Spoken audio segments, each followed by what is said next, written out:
you've thought about it. Maybe late at night when the house settles into that particular kind of silence that makes you too aware of your own breathing. Maybe standing at their grave, tracing the letters of their name carved into stone, wondering if any part of them still knows you're there. Maybe in a moment so ordinary it catches you off guard, folding laundry, washing dishes, and suddenly you're overwhelmed by the urge to speak their name out loud, just to see if somewhere, somehow, they might hear you. The question arrives uninvited. It sits in your chest like a stone. Can I reach them? Can they hear me when I call? And if they can, what happens when I do? Most people dismiss this as wishful thinking, grief playing tricks on a desperate mind. The rational world has taught us that death is a wall, that the departed are gone in a way that allows no return, no contact, no bridge between here and there. We're told to move on, to accept, to release them into whatever void or heaven we believe in. But Edgar Cayce's readings reveal something far more complex, far more real, and far more dangerous than most spiritual teachers will admit. For over 40 years, this unassuming man from Kentucky would enter a self-induced trance state and access information that defied everything science thought it knew about consciousness, death, and the boundaries between worlds. And among the thousands of readings he gave on health, past lives, and prophecy, there exists a smaller collection that archivists handle with particular care. Readings about what happens when the living call the dead. Cayce didn't offer comforting platitudes. He didn't promise easy reunion or dismiss the reality of contact. Instead, he spoke of laws, consequences, sacred protocols that govern the space between dimensions, and he issued warnings that most people who grieve don't want to hear. Tonight, we're crossing the threshold into the question no one wants to answer, but everyone secretly asks. This isn't about whether you should believe in life after death. This is about what happens on both sides of the veil when love refuses to let go. Between 1901 and 1944, Edgar Cayce gave over 14,000 documented psychic readings. Each one was carefully transcribed by a stenographer, dated and filed. The Association for Research and Enlightenment in Virginia Beach preserves these records to this day, and researchers continue to study them, trying to understand how one man could access information he had no ordinary way of knowing. But among the thousands addressing physical ailments, business advice, and past life patterns, there exists a category that even those who work with Cayce's material approach with unusual reverence. Readings about the nature of death, the journey of the soul after the body fails, and most significantly, the mechanics and consequences of communication between the living and the dead. These readings were controversial even in Cayce's time, not because he claimed contact with the departed was impossible. Spiritualism was popular in early 20th century America, and seances were common, but because of what he said about how such contact actually worked and what it cost. Cayce spoke as a man who had walked between worlds himself. During his trance states, his consciousness would leave his body, travel to what he called the Akashic records, and return with information that proved accurate in ways that defied coincidence. He understood the geography of non-physical reality not as theory, but as lived experience. And from that place of direct knowing, he issued teachings that contradicted much of what popular spiritualism promised. He warned that most attempts to contact the dead didn't reach the intended soul at all. He explained that calling the departed could interrupt their spiritual progress, trapping them in a kind of limbo between earth and higher realms. He described entities that masquerade as loved ones feeding on grief like parasites. But he also, and this is what makes his teachings so profound, explained when and how genuine sacred contact could occur, the conditions under which the veil becomes permeable, the soul contracts that allow continued connection, the moments when the departed reach back not because we demanded it, but because love itself orchestrated the meeting. What made Cayce different from other psychics of his era was his insistence that these weren't parlor tricks or entertainment. This was spiritual law, as real and immutable as gravity, and violating those laws, even out of love, even out of desperate grief, carried consequences that could affect both souls across lifetimes. The readings on death communication were given to people who had lost children, spouses, parents, people who were doing exactly what you might be doing right now, reaching across the dark, hoping for one more touch, one more word, one more sign that the person they loved still exists somewhere. Cayce never told them to stop loving. He told them to love differently, to understand what their calling was doing on the other side, and to learn the difference between honoring the dead and binding them. Let's begin with the most important thing Edgar Cayce taught about death. It isn't an ending, it's a shift in vibration. Think of reality not as solid matter, but as frequencies of energy. Everything you can see, touch, and measure with physical instruments exists within a certain vibrational range. Your body, this room, the earth beneath you, all of it resonates at frequencies dense enough for your five senses to perceive. But consciousness, the essential you, that thinks, feels, loves, and knows itself as an individual being, is not limited to those frequencies. Consciousness can exist at ranges far beyond what the physical world can register. When someone dies, their consciousness doesn't go away. It doesn't vanish into nothingness or travel to some distant location billions of light years, removed from Earth.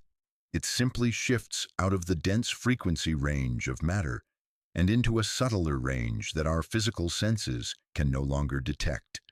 The veil between worlds, then, is not a wall. It's a bandwidth, a threshold between what vibrates slowly enough to seem solid and what vibrates so quickly it becomes invisible to ordinary perception. But here's what changes everything. Consciousness itself is the bridge. When you think of someone who has died, you're not just remembering them. You're broadcasting a signal on the frequency they now inhabit. When you speak their name with genuine emotion, with love, with grief, with longing, that signal intensifies. It reaches across the bandwidth like a radio transmission, carrying the unique signature of your relationship, your need, your call. And depending on where they are in their soul's journey, they may hear you, they may even answer. This is not metaphor, this is mechanics. Cayce described it with precision. Thought is energy, emotion is energy. Combined, they create a magnetic pull that the departed can feel, especially if they haven't moved far from Earth's vibrational field yet. In one documented case preserved in the ARE archives, a widow asked Cayce why she kept sensing her husband's presence in their home 3 months after his death. Cayce explained that the husband's soul was still adjusting to the transition, still drawn to the places and people he loved, and that her intense grief was creating a cord of energy that kept him tethered closer to Earth than he might have naturally moved. The reading didn't condemn her grief, but it did ask a question she hadn't considered. Was her need to feel him near actually helping him, or was it holding him back? This is where most spiritual teachings stop. They tell you the departed are always with you, always watching, always available. And while there's truth in that, on the highest soul level, Cayce revealed a more nuanced reality. The departed have a journey to continue, lessons to integrate, karma to balance, higher dimensions to explore. And just as you wouldn't want someone pulling you backward when you're trying to move forward in your own life, the same principle applies after death.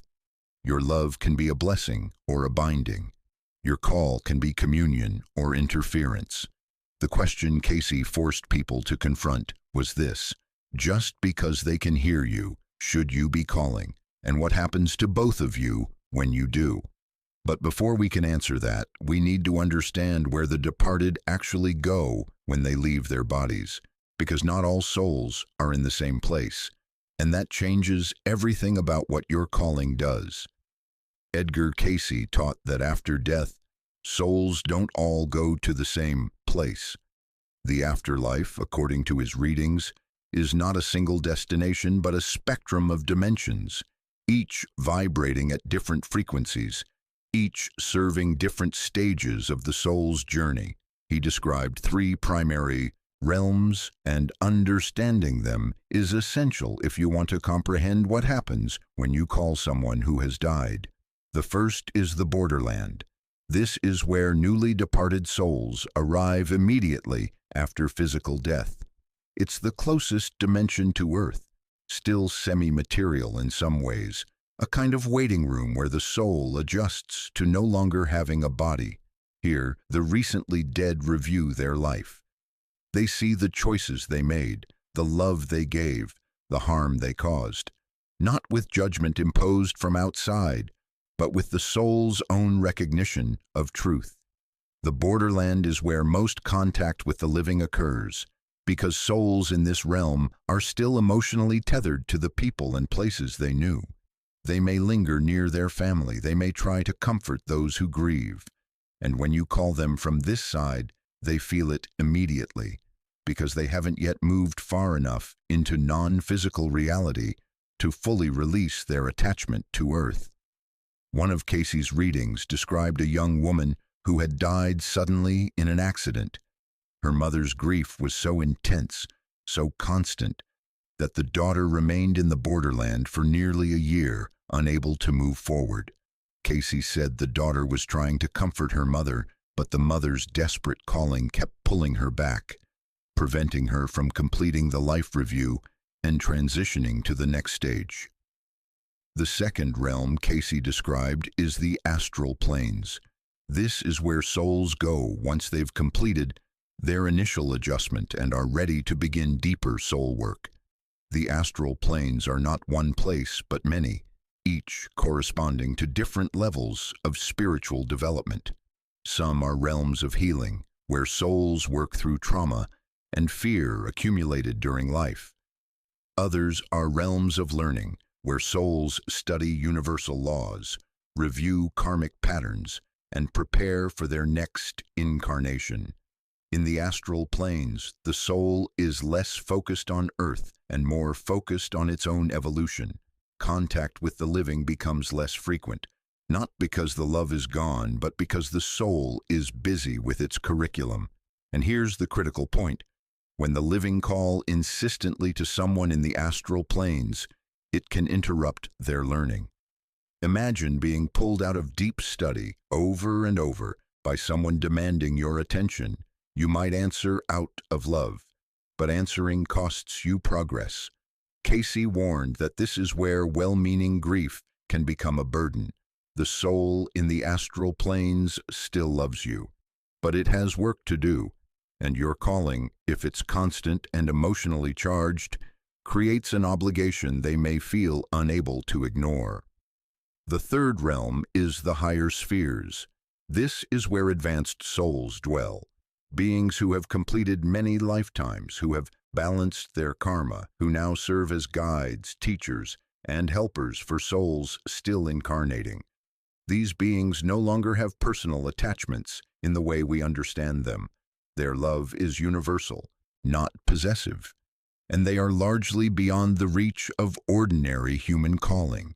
If you've lost someone who was spiritually evolved, who lived with unusual wisdom and compassion, they may have moved quickly into the higher spheres, and your sense that you can't reach them, that they feel distant in a way that doesn't match your grief, may actually be accurate, not because they've abandoned you, but because they've graduated to a level of service that requires them to hold a much wider field of awareness.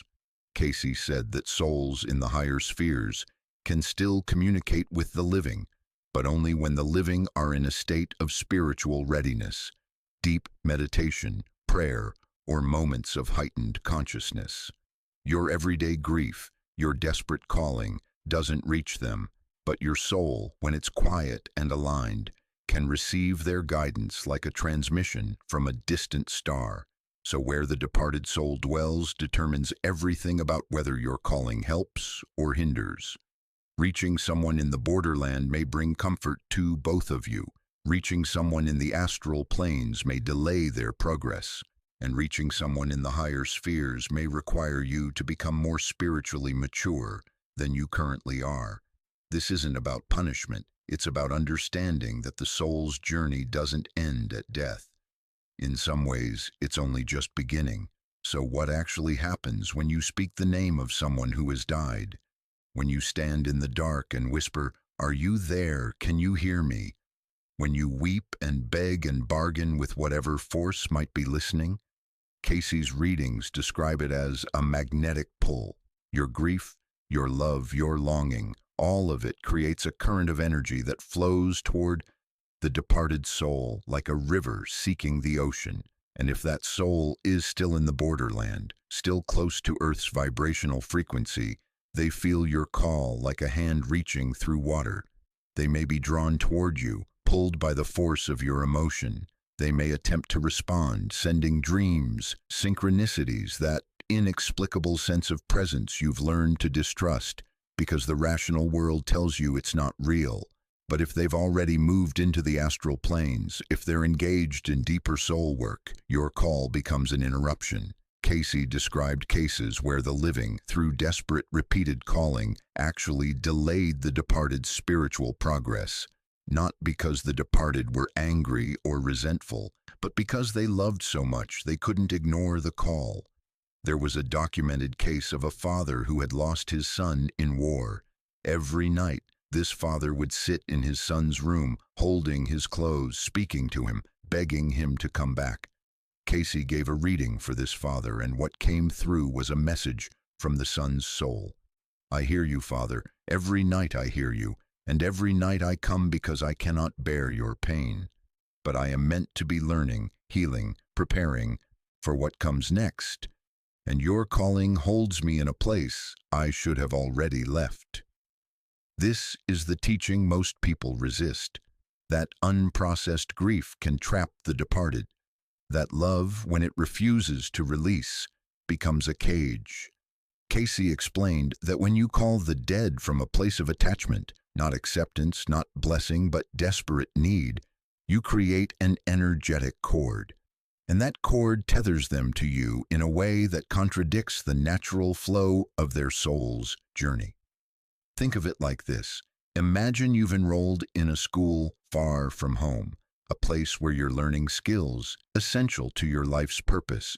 But every day, someone you love calls you, weeping, saying they can't live without you, begging you to come home. You might visit, you might try to reassure them, but every time you do, you miss class, you fall behind, and eventually you're no longer progressing, you're just managing someone else's grief.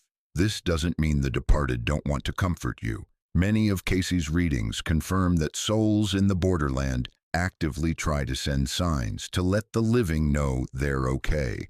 But there's a difference between a soul reaching out because it wants to and a soul being pulled back because the living won't let go. And here's the part that might break your heart. In some cases, the departed soul knows it needs to withdraw its presence so the living can begin to heal. Cayce described this as a sacred act of love, the soul choosing to step back, even though it causes temporary pain, because continued contact would only deepen the living person's dependence. One woman asked Cayce why she had felt her husband's presence so strongly for the first month after his death, but then nothing. No dreams, no signs, just silence.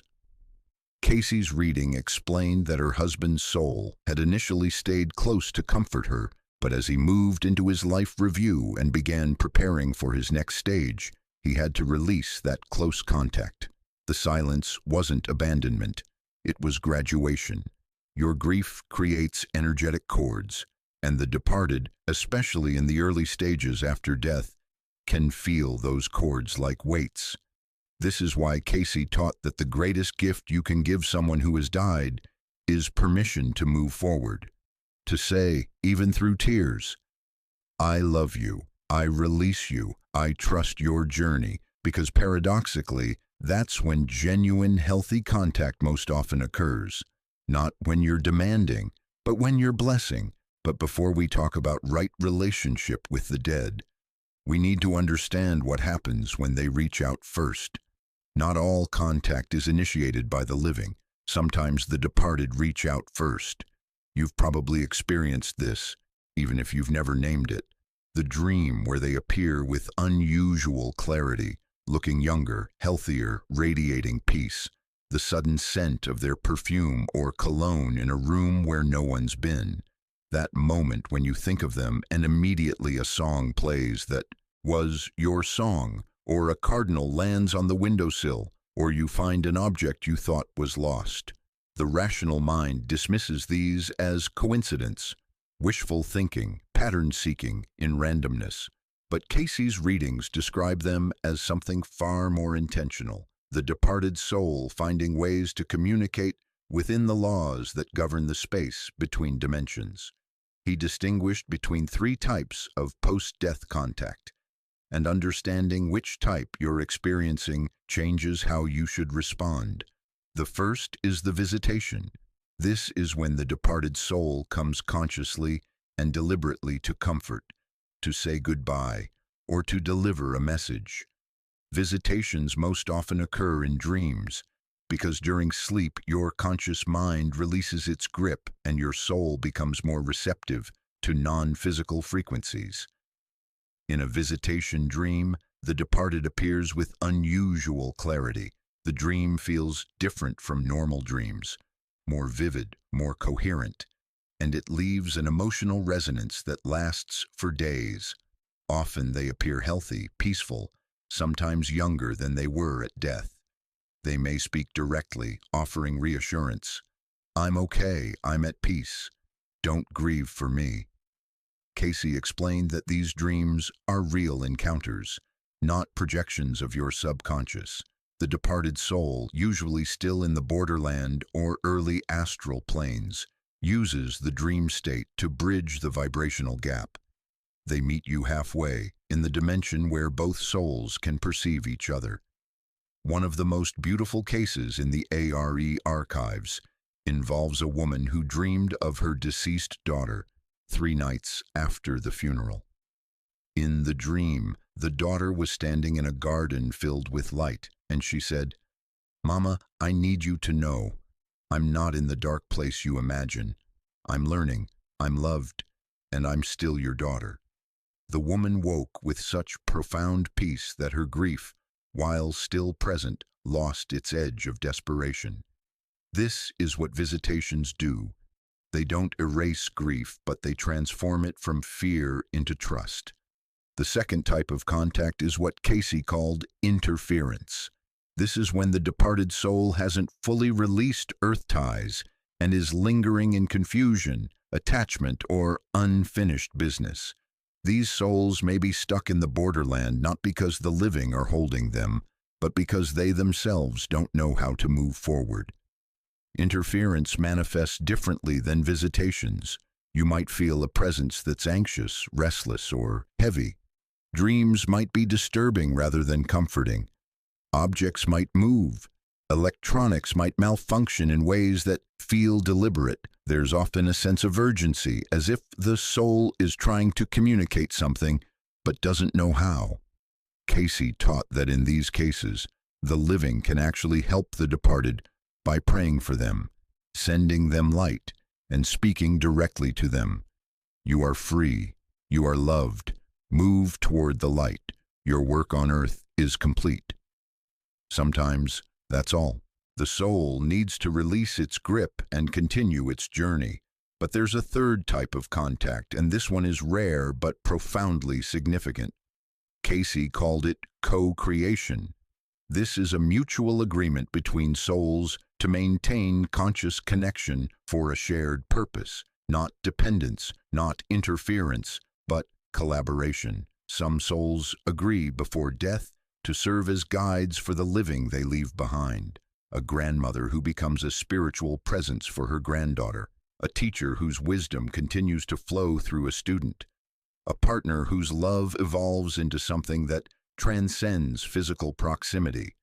These relationships don't trap either soul. Instead, they create a bridge that serves both. The living receives guidance, comfort, and inspiration.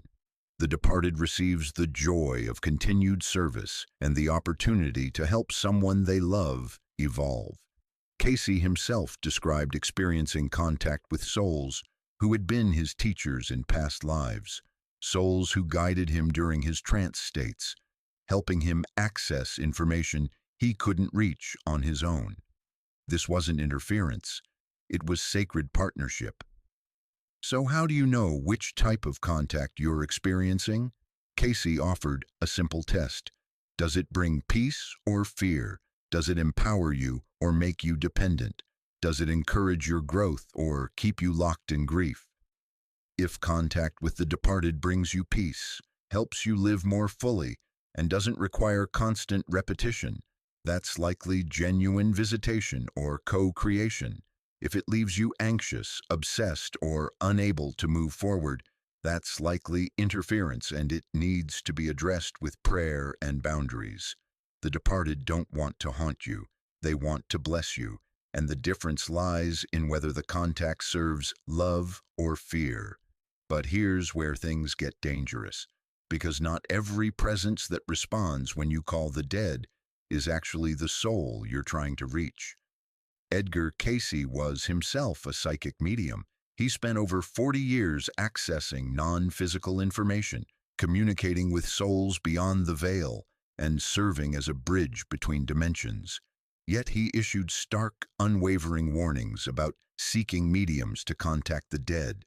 This seems contradictory until you understand what he knew that most people don't. Most seances, Ouija boards, and channeling sessions don't connect you with your loved one. They connect you with something else entirely. Cayce taught that the space between Earth and the higher spiritual dimensions is populated by beings that exist in what he called the lower astral realms. These are not demons in the religious sense, though some might function that way. They are entities, fragmented souls, thought forms, discarnate beings who exist in a state of confusion, deception, or deliberate manipulation. They know intimate details about your life because they can read your mind, your memories, your deepest longings, and they use that knowledge to masquerade as the one you've lost. When you sit at a seance table and ask to speak to your deceased mother, these entities hear the call.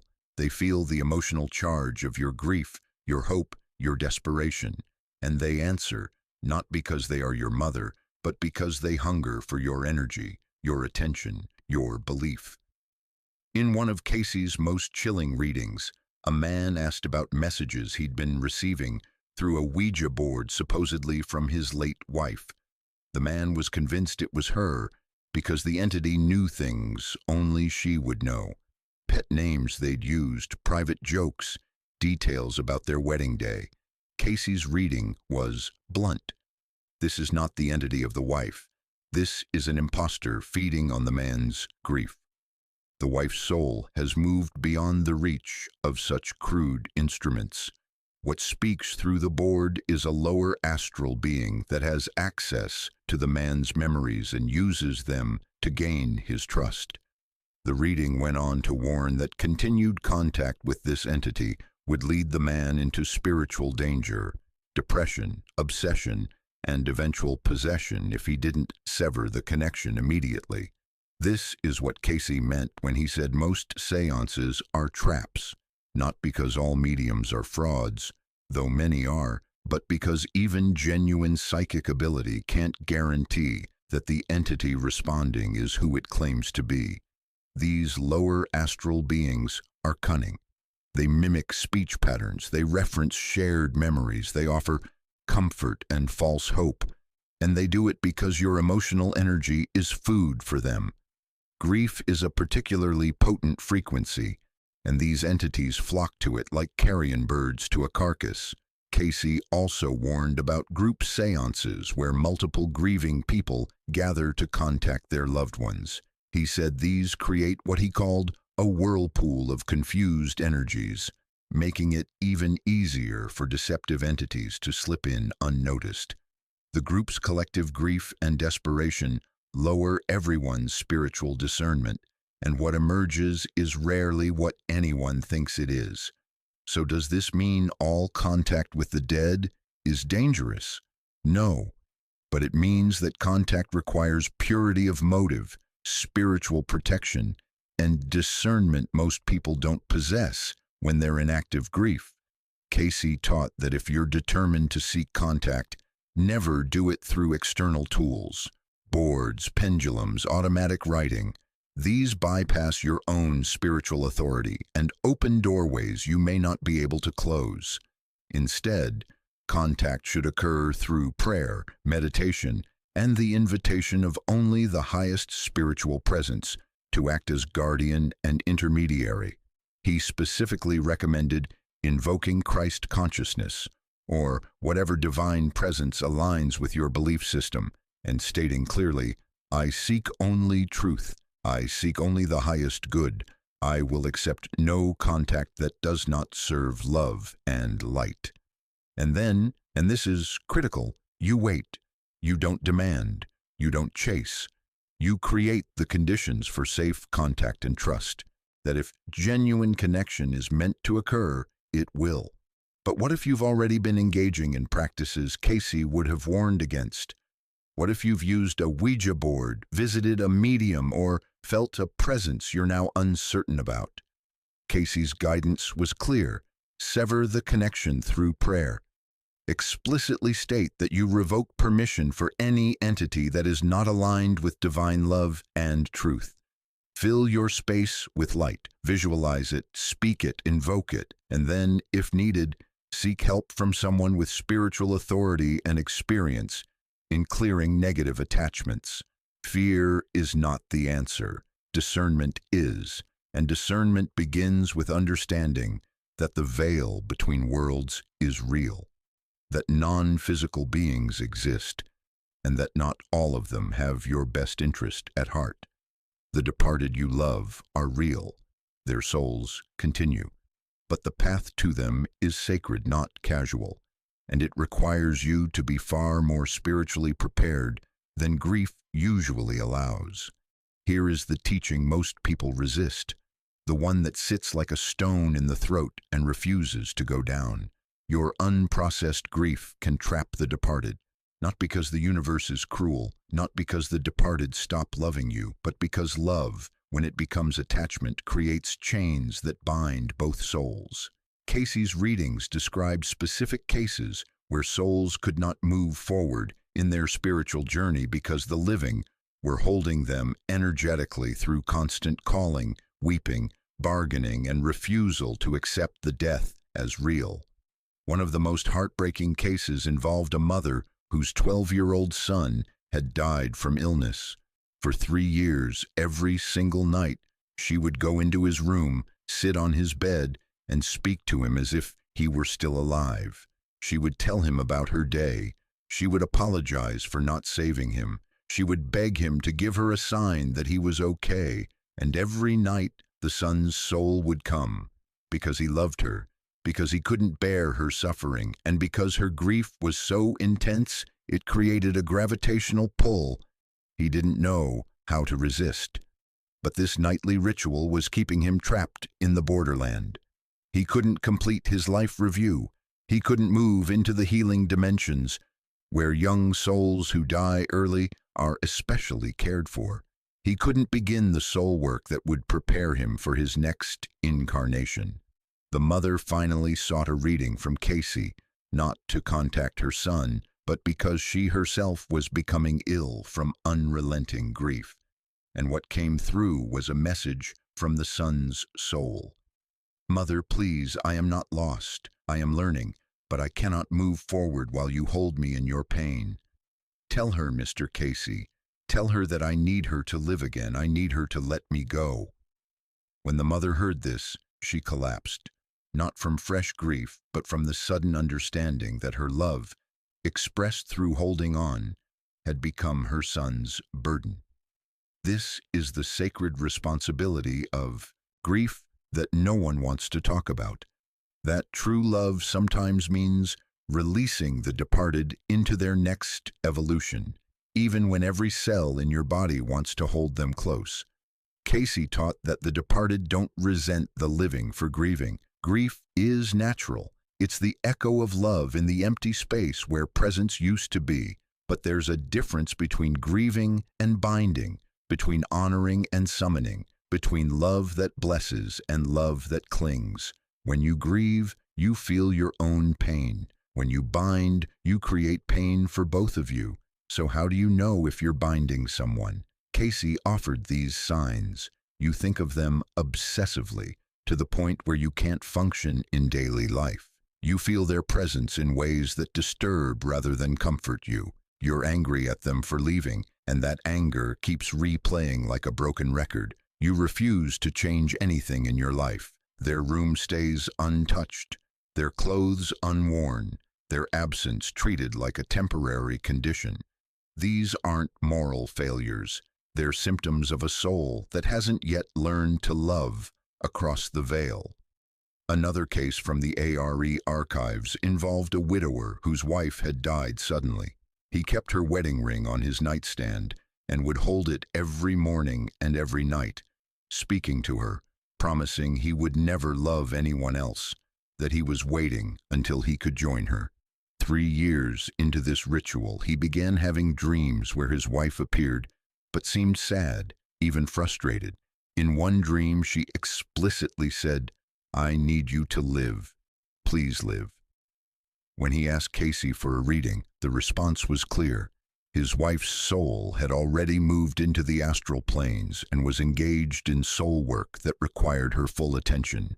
His daily ritual was creating a cord that pulled her consciousness back toward Earth when she should have been moving forward. And more than that, his refusal to live fully was blocking his own soul's purpose. Cayce told him, the greatest way to honor her memory is to become the man she would be proud to see, not frozen, alive. This is the paradox grief doesn't want to accept. The departed need us to move forward so they can move forward. Our healing unlocks theirs. Our willingness to live releases them to continue their journey. This doesn't mean you forget them. It doesn't mean you stop loving them. It means you transform the love from "I can't live without you" into "I carry what you taught me into everything I become." And when you make that shift, when you release them with blessing instead of binding them with need, something extraordinary can happen. The relationship doesn't end, it evolves. It becomes soul-to-soul communion rather than desperate calling. There is a way to maintain connection without interference, a way to love the departed that serves both souls instead of trapping either one. Edgar Cayce taught that you can honor the departed, hold them in prayer, send them love without demanding response, without pulling them back toward density they've transcended. This is soul-to-soul communion rather than desperate calling. It begins with a shift in how you speak to them, not with expectation, not with need, but with blessing. Instead of, "Come back to me, I can't do this without you, please give me a sign," you say, "I love you, I release you, I trust your journey." If it serves both our souls, may we feel each other's presence. But if your path requires you to move beyond my reach, I bless that too. This language might feel like giving up. It might feel like you're abandoning them, or worse, admitting they're truly gone. But what it actually does is create spaciousness. And in that space, if it serves both souls, genuine contact can occur. Not because you forced it, but because love, when it's truly love, transcends dimensions without needing to violate them. Cayce described honoring as a practice of remembering without clinging. You light a candle in their memory. You speak their name with gratitude for what they taught you. You live your life in ways that reflect the best of what they embodied. But you don't make their death the center of your existence. You don't build a shrine to absence. One woman who had lost her sister asked Cayce how to maintain connection without interfering with her sister's journey. Cayce's guidance was simple but profound. Speak to her soul, not to your grief. When you feel her presence, don't grasp. Say thank you and let her move freely. This practice transforms relationship with the dead from something heavy into something luminous. You're no longer holding them in the past. You're inviting them to walk beside you as you move forward. There's also a practice Cayce recommended for those who genuinely want to support the departed soul's evolution. He called it prayer of release.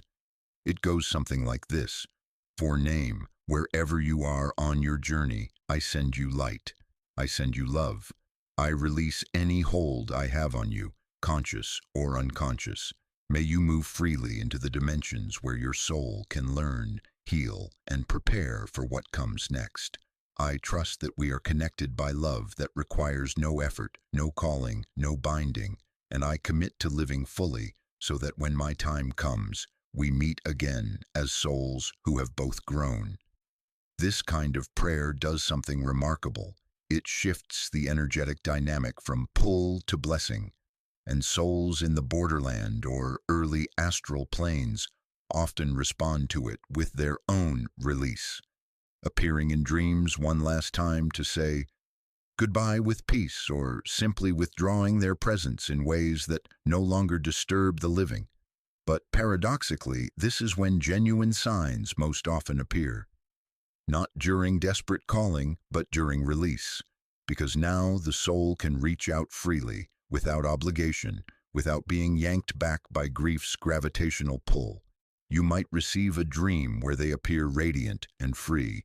You might encounter synchronicities that feel like winks from beyond, songs, symbols, moments of impossible timing, not because you demanded them, but because the space is now open for love to move both ways. This doesn't mean you never feel grief again. Grief comes in waves, and honoring doesn't erase that. But it does mean you're no longer weaponizing your grief against your own healing or their progress. Cayce also taught that honoring includes speaking to them naturally in your daily life, but without expectation of response. I saw something today that would have made you laugh. I made a choice I think you'd be proud of. I miss you, and I'm learning how to carry that missing without it crushing me.